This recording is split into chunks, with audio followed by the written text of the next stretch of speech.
Halo guys, balik lagi sama gue Noval, YouTube channel Koinvestasi. Hari ini kita bakal bahas tentang IMF atau International Monetary Fund yang baru aja mengejutkan pasar kripto karena dukungannya kepada kripto yang sebelumnya menolak. Tapi sebelum mulai jangan lupa like, subscribe, dan klik lonceng notifikasi di YouTube channel Koinvestasi.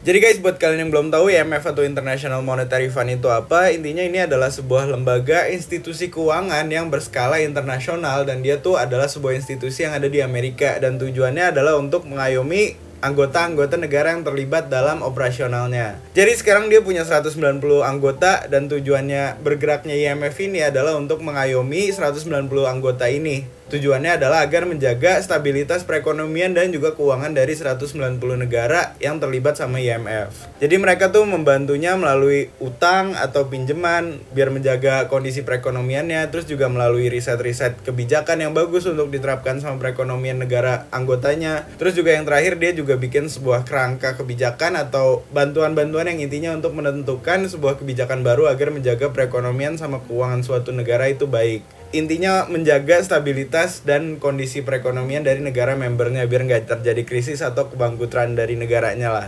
Kebangkrutan. Jadi intinya IMF itu tujuannya adalah untuk menjaga stabilitas dan juga bikin negara-negaranya itu nggak krisis lah. Jadi salah satu tools yang paling umum digunakan adalah Special Drawing Rights, dan ini adalah salah satu alat bantu di mana negara-negara membernya tuh bisa mengambil kayak semacam utang atau pinjaman dari IMF ini, dan salah satunya adalah Indonesia, karena Indonesia juga cadangan devisanya salah satunya adalah Special Drawing Rights ini. Jadi bisa dilihat IMF tuh emang gede banget karena udah berdiri sejak 1944 ya, 1944, dan juga dia punya sekitar 1 triliun US dollar yang tersedia untuk dipinjamin ke negara-negara yang terlibat sama dia. Jadi tujuannya untuk menjaga dunia biar nggak hancur lah, karena membernya tuh negara-negara besar bisa dibilang. Nah, jadi dengan deskripsi yang gue berikan juga bisa dilihat kalau IMF itu adalah institusi keuangan konvensional lah. Jadi wajar banget kalau misalnya dia tuh membuat sebuah keputusan untuk menolak kripto, karena kripto adalah inovasi baru yang intinya masih volatil banget, dan intinya bakal berat-beratin kerjaannya IMF kalau misalnya diadopsi sama suatu negara. Makanya dia sempat menolak adopsi kripto dari negara-negara yang ingin mengadopsi kripto sebagai alat tukar. Nah, tapi yang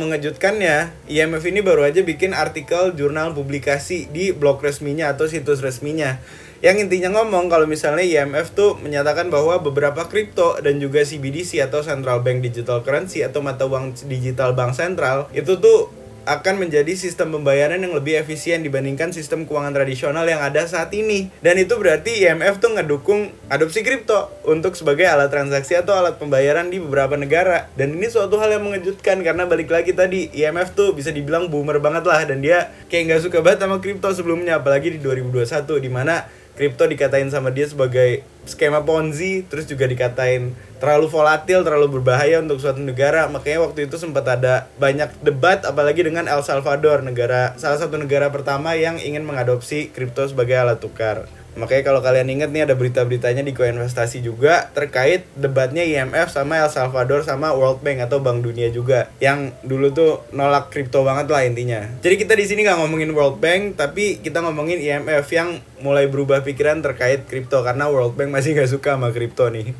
Jadi intinya melalui artikel yang dipublikasi di situs resminya, di blog resminya IMF, ini tuh dikatakan kalau misalnya kripto dan CBDC bisa menjadi alternatif dari sistem pembayaran tradisional yang ada saat ini, terutama dari sisi konsumsi energi, karena sekarang mayoritas negara tuh lagi fokusnya ke perkembangan yang berkelanjutan atau kayak lebih ramah lingkungan lah, environmental sustainability lah. Intinya keputusan dari IMF untuk mendukung beberapa kripto, nggak semua kripto tapi beberapa kripto untuk dijadikan sistem pembayaran, termasuk CBDC juga atau Central Bank Digital Currency, itu karena permasalahan energi. Yang dia ngomong intinya sekarang tuh sistem pembayaran tradisional nggak ramah lingkungan alias merusak bumi, jadinya ya kalau diadopsi sebagai sistem pembayaran kedepannya bakal nggak baik untuk ketahanan bumi, karena balik lagi sekarang bumi udah rusak. Dan intinya mayoritas negara, terutama negara-negara yang berkuasa di dunia, G20 dan lain-lainnya itu juga sekarang kan fokusnya untuk sustainability atau perkembangan atau pertumbuhan negara yang lebih berkelanjutan dan lebih ramah lingkungan. Intinya nggak ngerusak bumi lah, karena bumi udah mau hancur dari sisi lingkungannya. Jadinya ya orang-orang lagi pada cari alternatif, dan IMF salah satu yang mendukung juga pernyataan ini. Makanya dia cari alternatif untuk sistem keuangan yang lebih ramah lingkungan, dan kripto dianggap bisa memberikan solusi itu.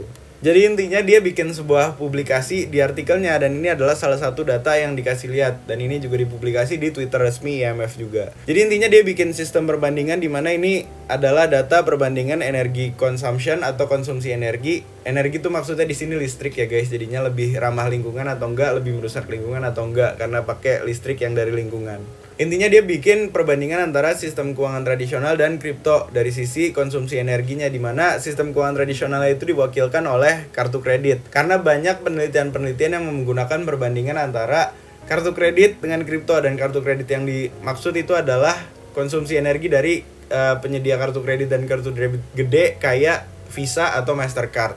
Jadi intinya IMF ini bikin perbandingan antara sistem keuangan tradisional yang diwakilkan sama kartu kredit dan beberapa crypto assets dengan jenis mekanisme blockchain yang berbeda-beda. Jadinya di sini ada data log scale intervals, itu maksudnya data konsumsi energinya dari 10.000 sampai 0,000001 ini tuh dalam kilowatt per jam nih, dalam kilowatt per jam per transaksi. Jadi yang paling perbandingan utamanya atau base-nya itu adalah credit cards di sekitar 0,01 sampai 0,001, dan ini dibandingin berdasarkan blockchain generasi pertama kayak proof of work, dan blockchain generasi kedua dan ketiga kayak proof of stake dan proof of lainnya. Terus yang terakhir dibandingin sama blockchain yang sistemnya permission atau tersentralisasi. Jadi kayak semacam CBDC atau central bank digital currency lah bisa dibilang.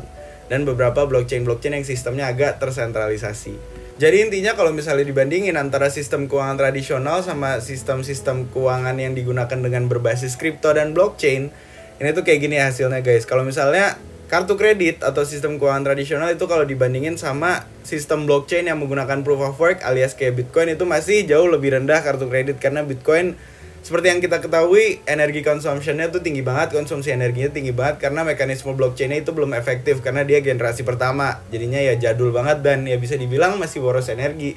Karena pakai proof of work yang intinya validatornya atau minernya tuh bersaing, yang intinya gede-gedean energi makanya lebih boros. Tapi kalau misalnya dibandingin sama blockchain yang mekanismenya di luar proof of work, ini tuh perbandingannya masih relatif lebih kecil blockchain yang menggunakan mekanisme di luar proof of work. Jadi kalau misalnya asumsi gue ini tuh di sini yang masih sama dengan credit card atau sistem keuangan tradisional itu adalah yang mekanismenya itu proof of stake dan generasi blockchain kedua lah. Tapi kalau udah masuk generasi blockchain ketiga yang konsumsi energinya lebih rendah, itu tuh masih jauh lebih rendah dibandingkan sistem keuangan tradisional. Kayak contohnya kartu kredit di sini. Jadi contohnya tuh yang lebih rendah adalah kayak blockchain sejenis Solana, terus juga sejenis Algorand atau mungkin Cosmos, yang intinya pakai mekanisme blockchain-nya itu di luar proof of stake sama proof of work sama delegated proof of stake. Jadi yang beda-beda yang baru-baru lah bisa dibilang. Terus di sini IMF juga ngambil data dari beberapa penelitian terkait CBDC, di mana kalau CBDC udah jadinya tuh nanti kemungkinan besar konsumsi energinya itu lebih rendah dibandingkan sistem keuangan tradisional. Makanya ini dilihat perbandingannya kartu kredit sama yang permission blockchain alias CBDC itu jauh lebih rendah. Tapi balik lagi guys, ini masih kayak semacam prediksi karena balik lagi CBDC belum ada yang jadi. Jadinya ini kayak data estimasi lah atau data perkiraan. Jadinya ini kalau di perkiraannya tuh ya CBDC bakal jauh lebih rendah daripada kartu kredit biasa atau sistem perbankan yang tersentralisasi bisa dibilang. Jadi kalau menurut artikel yang ditulis sama IMF ini, sekarang tuh mayoritas bank sentral lagi mendalami CBDC, dan seperti yang kita tahu ini emang udah kejadian sejak 2021 tapi nggak selesai-selesai. Tapi katanya kabar terbarunya sekarang tuh banyak bank sentral yang mau mengadopsi CBDC dalam bentuk kartu. Jadinya mau mengintegrasikan atau menyambungkan antara kartu kredit debit, CBDC, dan juga kripto. Makanya tiga-tiganya mau digabungin, dan ini menurut IMF bakal mempercepat adopsi dari kripto itu sendiri dan juga membuat pengetahuan terkait kripto tuh lebih luas lah, karena CBDC balik lagi akan menggunakan beberapa teknologi kripto dan blockchain. Hopefully, semoga akan menggunakan blockchain yang public, jadinya datanya transparan dan semua orang bisa lihat transaksi yang terjadi. Jadinya kalau ada korupsi lebih susah. Idar, tukang bakso. Abang tukang bakso, mari sini. Nah jadi kenapa sih tiba-tiba IMF ini kayak mikirin terkait adopsi kripto untuk alat transaksi atau alat pembayaran dan mempermasalahkan penggunaan energi atau konsumsi energi, karena IMF sendiri juga habis bikin penelitian terkait emisi gas yang mencemarkan lingkungan lah intinya. Jadi intinya sekarang tuh dia ngelihat kalau di tahun 2021 akhir sampai 2022 sekarang basically pencemaran lingkungan tuh naik lagi, atau CO2 atau karbon dioksida yang keluar dari pencemaran lingkungan intinya meningkat lagi lah, emisi gas tuh lagi meningkat lagi, apalagi dari sektor manufaktur dan juga beberapa sektor lainnya. Intinya kemarin pas pandemi, pas kita semua WFH atau kita semua lockdown, itu tuh emisi gas tuh lagi menurun drastis nih, bisa dilihat di sini. Tapi dengan balik lagi udah terbukanya semua, sekarang tuh emisi gas atau pencemaran lingkungan mulai naik lagi. Makanya ini dianggap sebagai salah satu hal yang bermasalah, karena emang sekarang targetnya tuh mayoritas negara adalah balik lagi sustainable development, jadi nggak mencemari lingkungan. Jadinya kedepannya balik lagi, karena IMF memang fokusnya di sustainability di sektor keuangan, ya jadinya kedepannya menurut dia kalau ada inovasi keuangan ya harus mencari yang lebih ramah lingkungan. Makanya kripto dianggap sebagai suatu solusi yang lumayan oke, tapi balik lagi nggak semua kripto, dan kemungkinan besar dia mau mengarahkan ke CBDC. Jadi gitu aja deh guys update dari gue, semoga membantu dan memberi informasi. Tapi untuk sentimen positif buat kripto, iya atau enggak? Kayaknya sih enggak, karena ini masih kayak semacam narasi doang, dan juga emang pasar kripto sekarang lagi di bear market, jadinya ya sentimen positif kayak gini belum tentu berdampak langsung.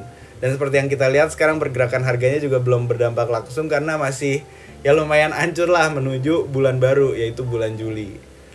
Gitu aja deh guys, kalau misalnya ada yang salah mohon dikoreksi, dan kalau misalnya ada yang mau ditanyain langsung aja komen di video ini. Dan kalau ngerasa bermanfaat jangan lupa like, subscribe, dan klik lonceng notifikasi di YouTube channel Koinvestasi. As always, Koinvestasi, semua bisa kripto.